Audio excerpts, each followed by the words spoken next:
You're listening to the Messengers of Hope Mission podcast with your host, Bob Gardner. Today's podcast is brought to you by Glistening Glass. Glistening Glass is my company and is a residential window washing and gutter cleaning company. We service the northern Hillsborough and southwest Pasco County area. If you're interested in having your home windows or gutters cleaned, now is the time to call. 813-404-2300. That's Glistening Glass.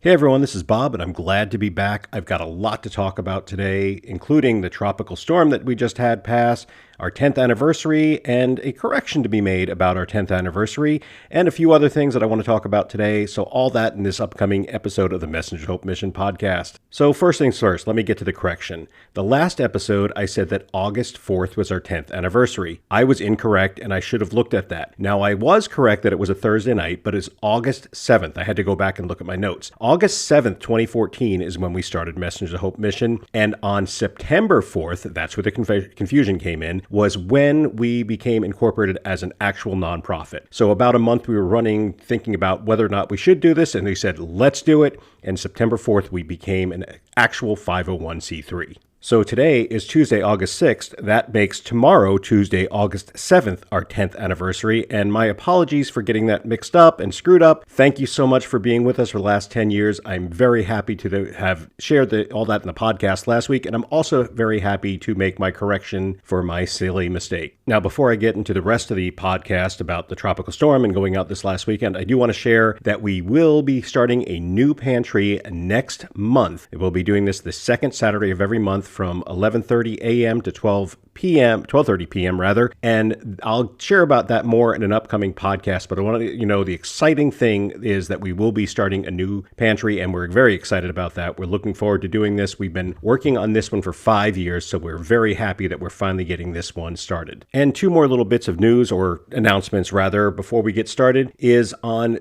August 25th, we are going to be having an appreciation day for the volunteers of Appreciation Lunch, and from 1:30 to 3:30 p.m. right at our warehouse. Please RSVP, let us know that you're coming. We will be serving food and talking about what Messenger Hope Mission will be doing over the next 5 or 10 years, at least our goals. And then, although it's early, at the end of September 28th, we're going to be doing our Messenger Hope Mission garage sale. That'll be the first one for this fall, and that will also be at our warehouse. That'll start at 7 a.m. and go till 1:30 p.m. We need volunteers for that, and of course, we need people coming to buy things. And if you want to donate stuff, we will start taking donations about 2 weeks before the garage sale, and I'll make announcements for that on Facebook and Instagram and TikTok and on here on the podcast.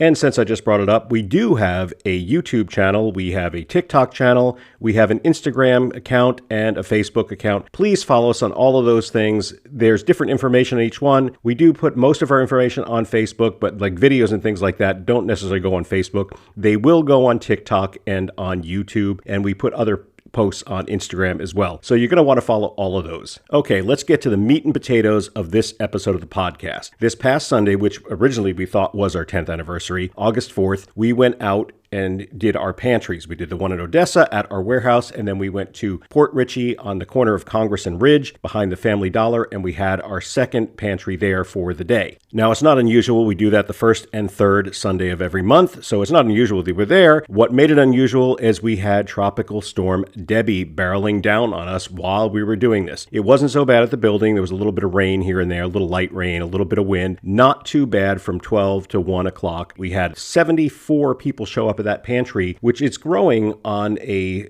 every other week basis, obviously. And we have more and more people coming, and I've shared that in another episode. We have people from the Ukraine showing up, people from Russia showing up. We have people from Egypt showing up now, and a few other countries, people that are now here in the United States. They've been displaced from their countries for various reasons. Maybe they wanted to move here, but they're here, and we're happy to be able to help them. Just a quick service announcement. We need someone that can speak Ukrainian and Russian to help us on these Sundays. We could really use that because the people that speak that, we try to use Google Translate the best that we can to talk to them, but it's not very easily done that way. We have to talk into our phone and get the translation and show it to them and try to get the translation back, and things are lost in translation because we don't know what we're doing. So if you can speak Russian or Ukrainian, please come and help us out on the first and third Sunday of each month.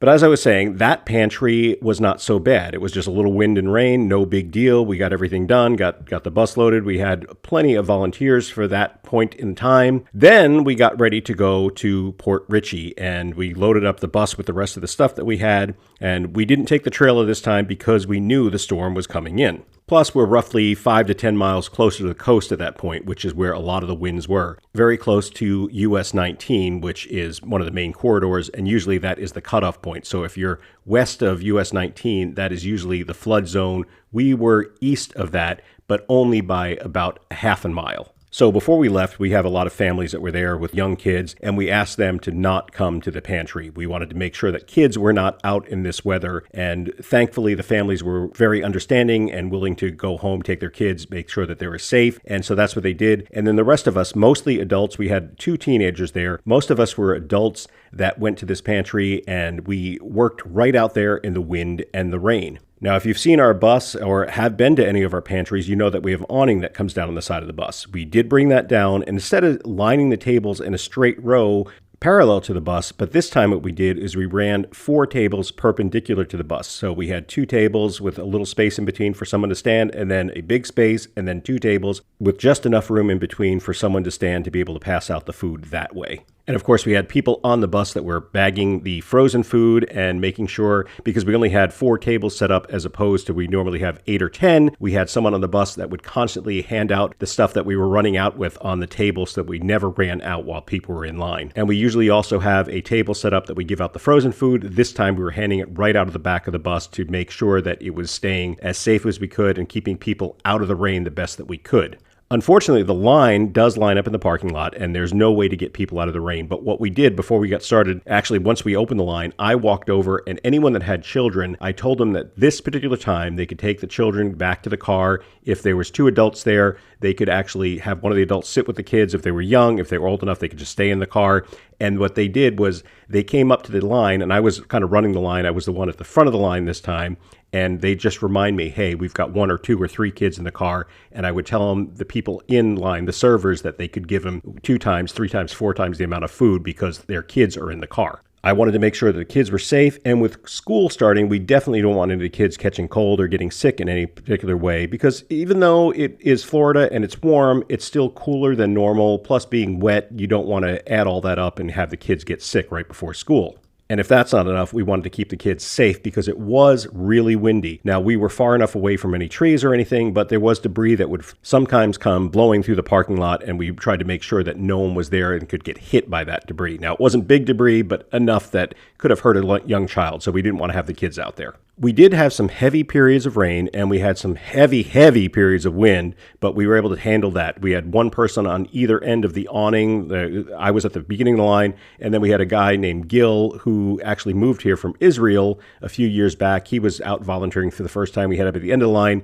and we held the ends of the awning, the 2 rails that come down, and we made sure that any time that the wind was really strong, we had a hold of that so it wouldn't pull up and rip off of the bus. We were out there, and we had Clarence, who was out by the sign. He was out there waving at the cars that go by. We have a sign that says free food to let people know where we are, and that's a little bit of ways before the turn into the parking lot. And he was out there just like a trooper, standing in the rain, taking care of all that, waving at cars. And we had quite a few new people that came in that didn't know we were there. And of course, some people drove by just to see if we were there, and they saw Clarence. And of course, Clarence always brings a smile to their face, so I'm thankful for him doing that. Now, our numbers were down, probably because it was a tropical storm. People didn't want to brave it, or they thought maybe we wouldn't be out. So our numbers were about half of what they normally were, but we still had plenty of food. We had plenty of people that we could help, and we were very happy to do so. With that in mind, I do want to say, anytime there's a tropical storm, we will be out. If it gets to be a Category 1 hurricane, we won't be out because I don't want to put my volunteers at risk of being out in a hurricane.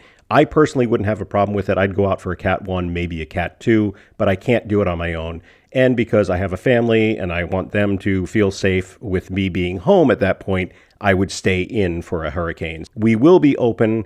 Any pantry that we have, will most likely be open for any kind of tropical storm. With that being said, I do want to say if there is another tropical storm, and hopefully there won't be, please follow us on our Facebook page. That will have the information. I'll put a post on there, and in the comments will be what's going on, what the weather report is, whether we're planning on going out at that point. That will be the latest information. Whether you're in line or a volunteer, that is what you're going to want to look at. But I can tell you this, that we're not going to close down for rain. We're not going to close down unless we really have to, because I think people really need the food and we're going to be out there doing the work. And I have great volunteers that believe the same thing. So that was our Sunday, and it was a great day out there. So thank you for all the volunteers and all the people that came out to help make that a great day. Before I end the podcast, the last thing I want to bring up is all summer long we've had community service hours for teenagers, and we've had a lot of teenagers come out to help.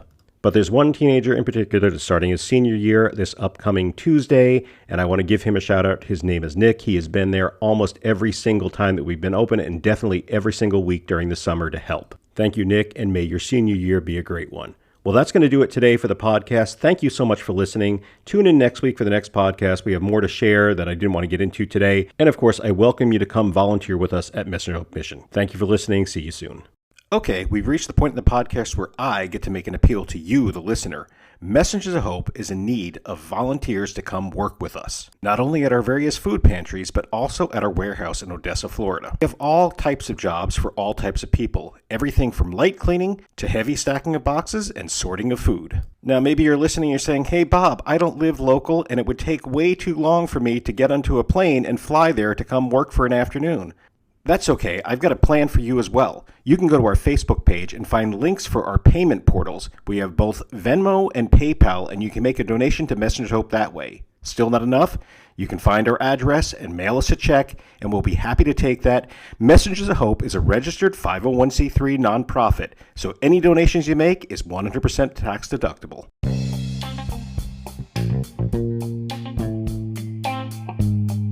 That's going to do it for this week's Messengers of Hope Mission podcast. In the words of Mother Teresa, if you can't feed 100 people, feed just one.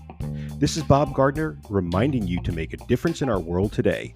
See you next time right here on the Messengers of Hope Mission podcast.